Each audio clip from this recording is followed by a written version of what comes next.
Мен номер 52 мектеп лицейінің 7-ші Ә сынып оқушысы Ташматова Шұғыла, сынып жетекшім Шертаева Гүлзара Жақсылыққызы. Жазғы демалысты тиімді өткізу барысында достарымды оқуға құштар мектеп жобасы бойынша ұлы тұлғаларды ұлықтау мақсатында осы жылғы мерейтой иелерін таныстыруға және оқуға шақырамын.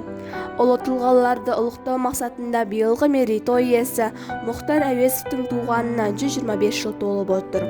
Мұхтар Омарханұлы Әуезов көрнекті қазақ жазушысы, драматург және ғалым, филология ғылымдарының докторы, профессор, Қазақ КСР-ның ғылым академиясының академигі, еңбек сіңірген ғылым қайраткері.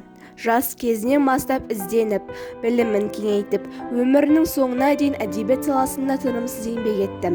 Мектептің 5-ші сыныбында оқып жүрген кезде оның алғашқы шығармасы Дауыл жарық көрді. Ал ең алғашқы пьесасы Еңлік кебек деп аталады. Совет үкіметі билікке келген соң Семей облысының саяси қоғамдық өміріне белсене араласты.